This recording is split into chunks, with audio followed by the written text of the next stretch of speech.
Poet Gwendolyn Brooks was a true champion of people. In much of her works, her focus is on the triumphs, beauties, and struggles of ordinary people living ordinary lives. Her childhood chronicles as that of a common American girl. She was the daughter of a janitor and a school teacher, but from the ordinary she grew a remarkable career. In 1950, she became the first African American to win the Pulitzer Prize for Poetry, one of the most prestigious awards a poet can earn.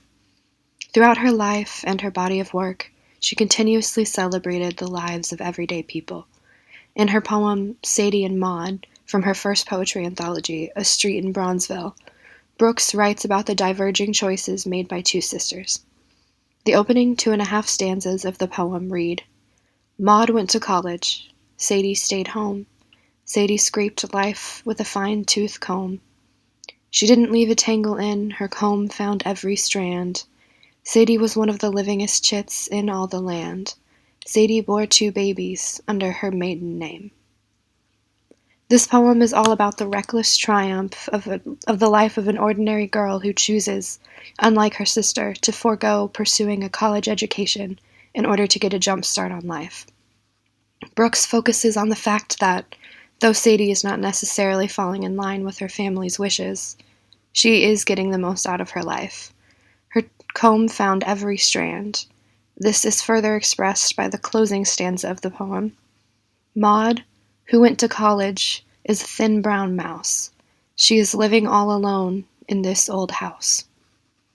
This is Brooks's way of telling the reader that the right choices in life are the ones that will bring you the most happiness and allow you to be freely yourself.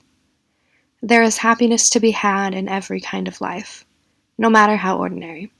She wants us all to live our lives with a fine-tooth comb and to make the most of every situation. In his article for The Black Scholar, Mel Watkins quotes Brooks as saying, "I wrote about what I saw and heard in the street. I lived in a small second-story apartment at the corner, and I could look first on one side and then the other. That was my material." From the time she was a little girl, Brooks was capturing and writing the stories of people all around her. She excelled at finding and forwarding the truths and lessons of everyday life. One of her later poems, The Empty Woman, anthologizes the story of a childless woman who is jealous of her sisters and the families they have started. The empty woman took toys, and her sisters' homes were little girls and boys. The empty woman had hats to show, with feathers, wore combs and polished waves, wooed cats and pigeons, shopped hard for nephew toys, niece toys, made taffy, popped popcorn, and hated her sisters, featherless and waveless, but able to mend measles, nag noses, blast blisters. The empty woman longs for the common life of the stay-at-home mother, tending tirelessly to her children. She does not have children of her own, so she spoils her nieces and nephews, and despises her sisters for having what she cannot. Even though she can afford fancy hats with feathers, and her sisters live a much less glamorous life, she is still desperate to have what they have. Just like Maud, from Sadie and Maud, the empty woman is lonely and purposeless without children. This suggests that motherhood was an important form of personal happiness for Brooks. She was the mother of 2 and often wrote of motherhood. Even outside of her poetry, Brooks was a champion of people.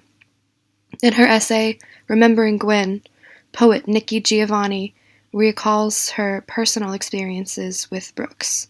Giovanni writes, "I had written a thank you note for our evening with her and enclosed my telephone number. I really couldn't think of a single thing a girl who'd had 2 books published could do for a Pulitzer Prize winner." She continues on about how Brooks would call her often just to catch up and gossip. She viewed Giovanni as a friend and a peer, when Giovanni thought Brooks would be too important to want anything to do with her. Life for Gwendolyn Brooks was a precious, wonderful thing that deserved to be celebrated. That is the message that she perpetuated with her work and with her presence. In 2017, in celebration of what would have been her 100th birthday, one of Brooks's poems was made into a children's book. We Are Shining is a poem about loving life, protecting children, and celebrating people. The final line of the poem states, "Life is for me and is shining." We tend to think of shiny things as expensive and special, only gifted to us for special occasions. But Gwendolyn Brooks saw everyday life as a shiny thing. To her, just simply living was the most valuable thing of all.